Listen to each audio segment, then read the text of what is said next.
Noong paunang panahon, bago pa makilala ang mga lungsod at mga daang aspalto, may isang malawak na tanawin na tinatawag na kapatagan ng mga buhay.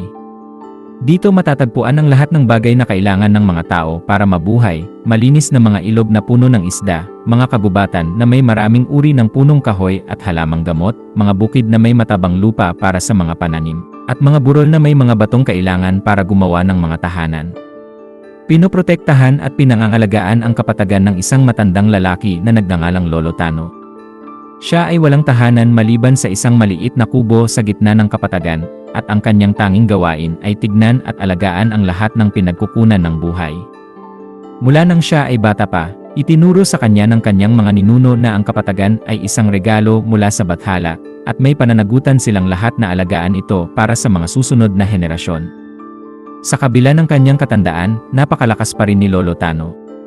Araw-araw ay naglalakbay siya sa buong kapatagan, sinusuri niya ang mga ilog para tiyaking hindi ito nadudumihan, tinitignan niya ang mga kagubatan para siguraduhin na hindi labis ang pagtotroso. Sinusubaybayan niya ang mga bukid para tiyaking hindi sobra ang paggamit ng mga pataba, at sinusuri niya ang mga burol para siguraduhin na hindi labis ang pagmimina.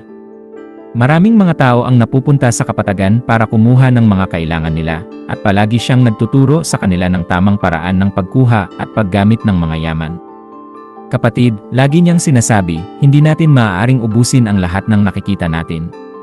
Kung kukuha tayo ng isda, dapat tayong mag-iwan ng sapat para dumami pa sila. Kung puputol tayo ng kahoy, dapat tayong magtanim ng bago para mayroon pang makukuha ang susunod na henerasyon. Kung magtatanim tayo ng mga pananim, dapat tayong magbigay ng pahinga sa lupa para mapanatili ang kanyang katabaan. At kung kukuha tayo ng mga bato, dapat tayong ayusin ang lugar para hindi ito masira ang kalikasan. Maraming tao ang nakikinig sa kanya at sumusunod sa kanyang payo. Ngunit may ilan din na hindi nakikinig. Sinasabi nila na si Lolo Tano ay lumana at hindi na alam ang mga bagong paraan. Sinasabi pa nila na marami pang yaman ang kapatagan at hindi ito mauubos kahit gaano pa karami ang kunin nila. Isang grupo ng mga tao ang nagpasya na kumuha ng maraming isda mula sa mga ilog, ginamit nila ang mga dinamita para mabilis na makakuha ng marami. Isang grupo naman ang nagpasya na putulin ang maraming puno sa kabubatan, gusto nila itong gawing mga taniman ng kanilang mga pananim at pagkakitaan.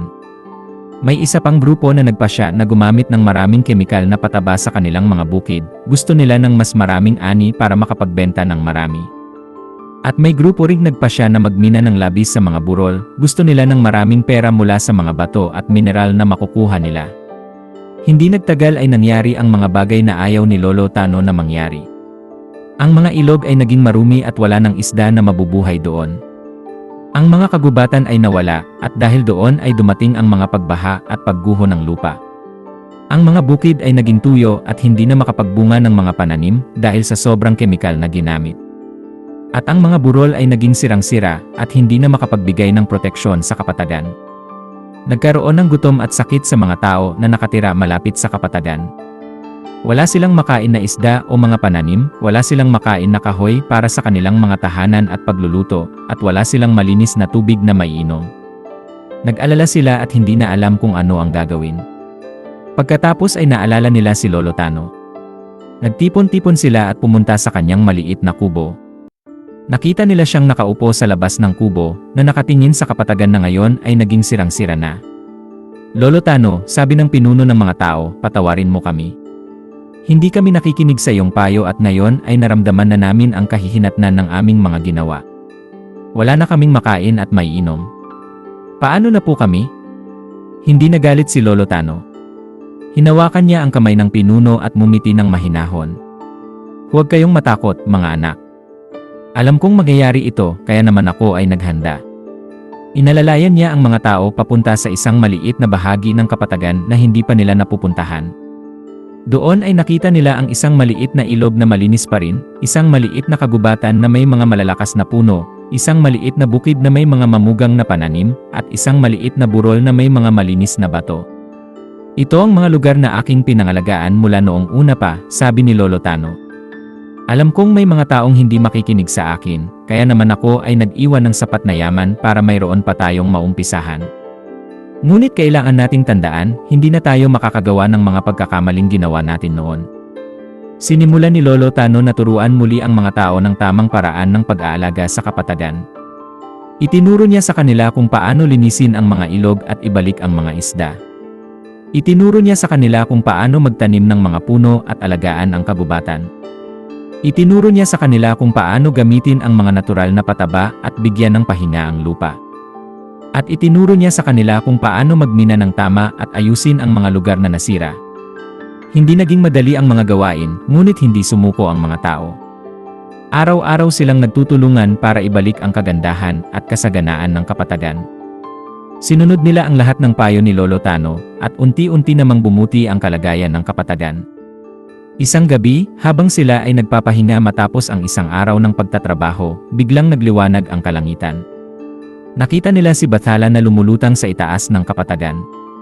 "Lolo Tano," sabi ni Bathala, "napakahusay mong pinangalagaan ang aking regalo. Binigyan mo sila ng pag-asa at turuan mo sila ng tamang paraan ng pamumuhay. Upang bigyan kita ng parangal, gagawin kitang bahagi ng kapatagan. Ikaw ay magiging isang malaking puno na magsisilbing bantay at gabay para sa lahat ng mga tao." Biglang naging isang malaking puno ng nara si Lolo Tano. Ito ay matangkad at malakas, na may mga dahon na kumikinang sa liwanag ng buwan. Matatagpuan ito sa gitna ng kapatagan, at mula noon ay nagsilbing tanda ng pag-asa at karunungan para sa lahat ng mga tao.